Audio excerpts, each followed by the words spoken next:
Hello friends, मी सुवर्णा विरा fashion designer या चॅनलवर आपलं सर्वांचं मनापासून खूप खूप स्वागत आहे। तर आपल्याला आज या व्हिडिओमध्ये साडीच्या थोड्याशा उरलेल्या काठापासून छान अशी डिझाईन बनवायची आहे आणि एक थोडी लेस लावून द्यायची आहे। तर कमीत कमी वेळेत आणि पैठणी किंवा काठपदराची साडी असेल तर तिच्या उरलेल्या थोड्या काठापासून आपण बाहीला आपण जेव्हा काठ जोडतो आणि काठ हा थोडाच उरत असतो तर त्या काठापासून आपल्याला छान अशी ब्लाऊजची डिझाईन बनवायची आहे। तर ती आपल्याला पुढे बघायची आहे, तर व्हिडिओ स्किप न करता पूर्ण बघा।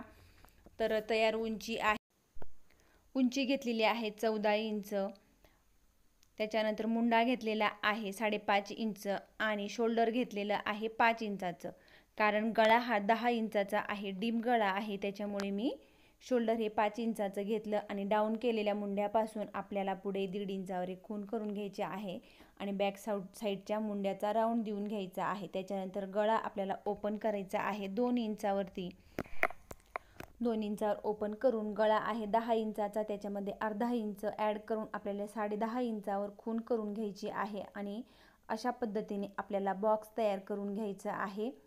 तर मी थोडं खालच्या बाजूला अर्धा इंच वाढवून घेतलेला आहे, वरती 2 इंच घेतलेलं आहे आणि त्याच्यानंतर अशा पद्धतीने आपल्याला गोल आकार देऊन घ्यायचा आहे। नंतर हा गोल आकार आपल्याला बरोबर डिझाईनमध्ये चेंज करून घ्यायचा आहे। तर अशा पद्धतीने मी गोल घेऊन घेतलेला आहे, त्याच्यानंतर आपल्याला त्याची कटिंग करून घ्यायची आहे। तर मी तो कटिंग करून घेतला आणि त्याच्यानंतर आपल्याला तो ब्लाऊज पीस हा आपल्याला उलटा ठेवायचा आहे। अस्तर नंतर आपल्याला गळ्यावरती शिलाई झाल्यानंतर आपल्याला अस्तर पलटवून घ्यायचा आहे, तर हाताने छान प्रेस करून घ्यायचा आणि बरोबर सर्व बाजूनी अशा पद्धतीने ॲडजस्ट करून आपल्याला गळ्याभोवती शिलाई करून घ्यायची आहे। तर मी अशा पद्धतीने 5 इंच इतकं मार्जिन सोडत गळ्याभोवती शिलाई करून तर गळ्याच्या सर्व बाजूने शिलाई करून मी एक्स्ट्राच्या भागाची कटिंग करून घेत आहे। तर अशा पद्धतीने मी एक्स्ट्राच्या भागाची कटिंग करून घेतली आणि पूर्ण गळ्याला आपल्याला बारीक कट मारून घ्यायचे आहेत। जिथं गोल आकार आहे तिथं 1-2 कट एक्स्ट्राचे मारून घ्यायचे आहेत, म्हणजे गळ्याला छान जेव्हा आपण अस्तर पलटवत असतो तेव्हा गळ्याचा पूर्ण गोल आकार हा छान पद्धतीने फोल्ड होत असतो। तर अशा पद्धतीने मी सर्व बाजूंनी बारीक कट मारून घेतलेले आहेत। मग आपल्याला अस्तर पलटवून घ्यायचा आहे। बारीक कट मारून झाल्यानंतर आपल्याला अशा पद्धतीने अस्तर पलटवून घ्यायचं। तर मी अशा पद्धतीने अस्तर पलटवून घेतला आणि मग आपल्याला बरोबर हाताने छान करून घ्यायचा आहे किंवा तुम्ही त्याच्यावरती प्रेससुद्धा करू शकता आणि मग तिथं आपल्याला बरोबर 1 पॉईंट इतक्या अंतरावर ब्लाऊजच्या फिनिशिंगसोबत शिलाई करून घ्यायची आहे। पूर्ण गळ्याला शिलाई झाल्यानंतर आपल्याला ब्लाऊजच्या सर्व बाजूंनी सुद्धा शिलाई करून घ्यायची आहे। तर मी ती करून घेत आहे। अशा पद्धतीने मी सर्व बाजूंनी बरोबर शिलाई करून घेत आहे। तर शिलाई करत असताना आपल्याला काळजीपूर्वक शिलाई करायची आहे। अस्तर हा पूर्ण हाताने प्रेस करून घ्यायचा आहे, कुठेही चुन्या वगैरे येणार नाही ही काळजी घेत आपल्याला सर्व बाजूंनी शिलाई करायची आहे। शिलाई झाल्यानंतर एक्स्ट्राच्या पूर्ण भागाची आपल्याला कटिंग करून घ्यायची आहे आणि मी ती कटिंगसुद्धा करून घेतलेली आहे। त्याच्यानंतर मागच्या बाजूला आपल्याला टक्स मारून घ्यायचे आहेत। केव्हा ही डिझाईन बनवायच्या आधी, लेस वगैरे लावायच्या आधी मागच्या बाजूला टक्स मारून घ्यायचे आहेत। तर मी ते दोघंही बरोबर अशा पद्धतीने 4.5 इंचाचे खूण करून घेतली आणि बॅक साईडला मी दोघंही बाजूंना खुणा करून त्या दोघं बाजूंचे टक्स मारून घेत आहे। टक्स हा आपल्याला 1 इंचाचा घ्यायचा आहे आणि अशा पद्धतीने शेवटी डबल शिलाई करून घ्यायची आहे, म्हणजे लॉक करून घ्यायचा आहे। नंतर शिलाई उसवण्याचे चान्स हे राहत नाही। तर मी दुसऱ्याही बाजूचा टक्स अशा पद्धतीने मारून शिलाई करून घेतली। त्याच्यानंतर मी कमरपट्टी जोडून घेत आहे। कमरपट्टी जोडायच्या आधी मी इथं अर्धा इंच, जेव्हा आपण टक्स देत असतो तर वरती थोडा एक्स्ट्रा भाग तिरका होत असतो, तर मी तो अर्धा इंच भाग कटिंग करून घेतलेला आहे आणि मग मी इथं कमरपट्टी जोडून घेत आहे।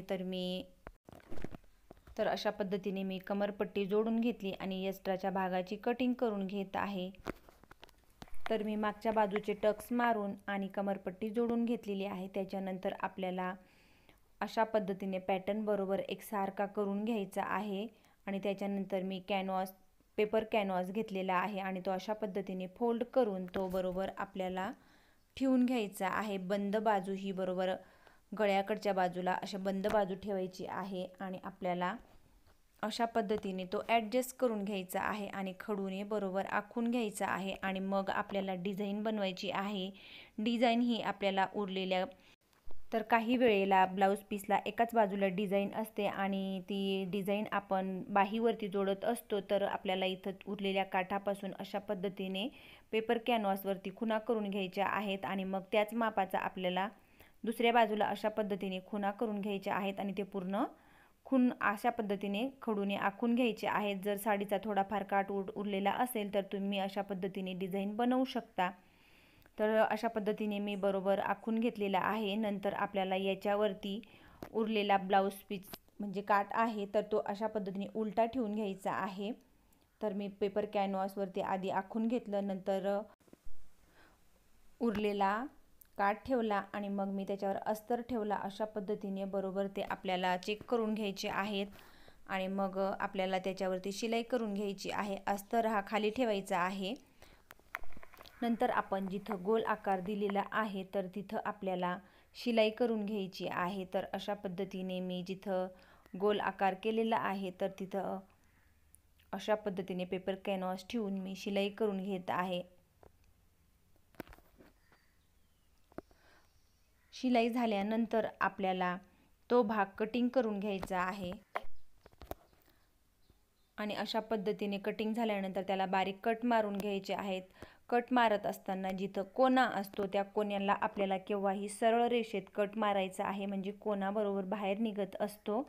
तर मी सरळ रेषेत तिथं अशा पद्धतीने कट मारून घेतला आणि सर्व बाजूंनी बारीक कट मारून घेतले, म्हणजे आपण जेव्हा कॅनव्हास पेपर पलटवत असतो तेव्हा फिनिशिंग सोबत छान असा आकार तयार झालेला असतो। तर मी अशा पद्धतीने बरोबर पलटवून घेत आहे आणि त्याच्यावरती बरोबर आपल्याला हाताने छान प्रेस करून घ्यायचा आहे किंवा तुम्ही त्याच्यावर प्रेससुद्धा करू शकता। तर मी अशा पद्धतीने करून घेतला आणि त्याच्यावरती आपल्याला बरोबर कडेकडेने शिलाई करून घ्यायची आहे। तर मी त्याच्यावर अशा पद्धतीने बरोबर शिलाई करून घेत आहे। त्याच्यानंतर दुसऱ्याही बाजूला आपल्याला तशीच शिलाई करून घ्यायची आहे आणि मग एक्स्ट्राच्या भागाची आपल्याला कटिंग करून टाकायची आहे आणि मग सर्व बाजूंनी आपल्याला थोडी थोडी शिलाई करून घ्यायची आहे। तर मी एक्स्ट्राच्या भागाची कटिंग करून अशा पद्धतीने सर्व बाजूंनी फोल्ड करून घेत आहे आणि 1/2 इंच इतक्या मार्जिन किंवा तुम्ही जर एक्स्ट्राचा कापड घेतला असेल तर तुम्ही एक्स्ट्रासुद्धा कापड घेऊ शकता आणि मी ती अशा पद्धतीने शिलाई करून घेत आहे। तर ती आपल्याला तिघही बाजूंना शिलाई करून घ्यायची आहे। तर शिलाई झाल्यानंतर आपल्याला ब्लाऊज पीसच्या मध्ये सेंटरवरती खूण करून हा तयार केलेला आपण जो पॅच आहे तर तो पॅच मध्ये सेंटरवरती जिथं कोना आहे तर तिथं तो बरोबर अशा पद्धतीने ठेवून घ्यायचा आहे आणि दोघंही बाजू बरोबर अशा पद्धतीने ॲडजस्ट करून आपल्याला पिना लावून घ्यायच्या आहेत।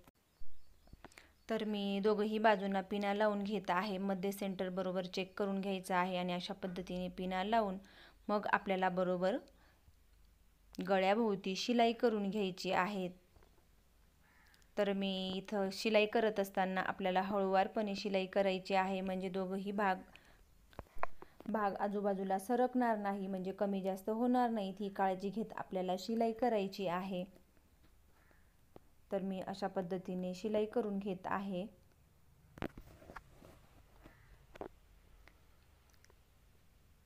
शिलाई झाल्यानंतर आपल्याला पिना काढून घ्यायच्या आहेत आणि मग आपल्याला साध्या लेसपासून त्याला छान अशी डिझाईन तयार करून घ्यायची आहे। आधीच आपण उरलेल्या साडीच्या काठापासून ही पॅच लावून छान असा ब्लाऊजला पण आकार आलेला आहे। तर उरलेल्या साडीच्या काठापासून आपण गोल गळ्याला षटकोन असा आकार तयार करून घेतलेला आहे। त्याच्यानंतर आपल्याला इथं लेस लावून घ्यायची आहे। तर मी अशा पद्धतीने लेसाचे 2 तुकडे करून घेत आहे। तर अशा पद्धतीने मी लेसचे तुकडे करून घेतले आणि ते बरोबर आपण जिथं षटकोन आकार तयार केलेला आहे त्याच्यावरती ते आपल्याला बरोबर अशा पद्धतीने ठेवून घ्यायचे आहे। त्याच्यानंतर आपल्याला गोल्डन कलरचा दोरा वापरून घ्यायचा आहे। तर त्याच्यासाठी मी गोल्डन कलरचा दोरा लावून लेसवरती आपल्याला शिलाई करून घ्यायची आहे। केव्हाही लेसवरती बारीक असो वा जाड असो लेस, तिच्यावरती आपल्याला डबल शिलाई करून घ्यायची आहे, म्हणजे लेस ही कोणत्याही बाजूला उचकत नाही। दुसऱ्याही बाजूला आपल्याला सेम त्याच पद्धतीने लेस जोडून घ्यायची आहे आणि तिच्यावरती आपल्याला बरोबर शिलाई करून घ्यायची आहे, ती डबल शिलाई करून घ्यायची आहे। त्याच्यानंतर आपल्याला गळ्याभोवती लेस लावून घ्यायची आहे। तर तिथं लेस तुम्ही तुमच्या आवडीनुसार लावू शकता। तर मी अशा पद्धतीने लेस लावून घेत आहे। तर तुम्ही बघू शकता लेसवरती मी डबल शिलाई करून घेत आहे, कारण लेस उचकणार नाही ही काळजी घेत आपल्याला लेसवरती डबल शिलाई करायची आहे। तर अशा पद्धतीने मी बरोबर लेस लावून घेत आहे। पूर्ण ब्लाऊजच्या पूर्ण गोल गळ्याला लेस लावून मी त्याच्यावरती डबल शिलाई ही करून घेतलेली आहे। तर गोल गळ्यापासून छान असा षटकोन आकार तयार झालेला आहे। तर त्याच्यानंतर आपल्याला गोल गळ्याभोवती परत लेस अजून एक लेस लावून घ्यायची आहे। तर लेस लावत असताना आपल्याला मध्ये परफेक्ट आपण जितकं अंतर सोडत असतो तितकेच अंतर सर्व बाजूंनी पाऊण इंच किंवा अर्धा इंच 1 इंच आपल्याला जे अंतर सोडायचं असेल तर ते अंतर सोडून मी अशा पद्धतीने लेस लावून घेत आहे आणि तिच्यावरतीही आपल्याला डबल शिलाई करून घ्यायची आहे। तर मी अशा पद्धतीने लेस लावून घेतली आणि त्याच्यानंतर आपल्याला दोरी लावून घ्यायची आहे। तर दोरी लावण्यासाठी मी 2 चौकोन तयार करून घेत आहे। उरलेल्या कपड्यापासून आपल्याला तुम्ही ते लटकन म्हणून रेडीमेड लटकन सुद्धा वापरू शकता किंवा तुम्ही 1-2 एक्स्ट्राचे सुद्धा लावू शकता। तर मी असे सिंगलच घेत आहे आणि ते अशा पद्धतीने फोल्ड करून त्याच्यामध्ये आपल्याला दोरी टाकून द्यायची आहे आणि त्याच्यावरती आपल्याला शिलाई करून घ्यायची आहे। तर शिलाई करत असताना शेवटी आणि सुरुवातीला दोघंही बाजूंना आपल्याला डबल शिलाई म्हणजे लॉक करून घ्यायचं आहे, जेणेकरून शिलाई उसवली जाणार नाही ही काळजी घेत आपल्याला अशा पद्धतीने मी कपड्यापासूनच लटकन तयार करून घेत आहे।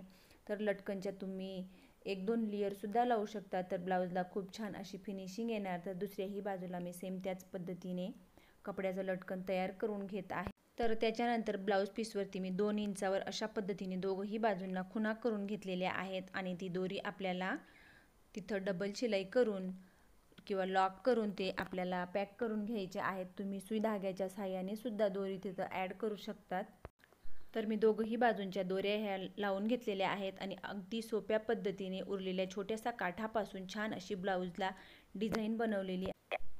तर प्लीज माझा व्हिडिओ आवडला असेल तर लाईक करा, शेअर करा आणि चॅनलवर नवीन असाल तर चॅनलला सबस्क्राईब करा आणि डिझाईन कशी वाटली हे कमेंट्स करून मला नक्की कळवा।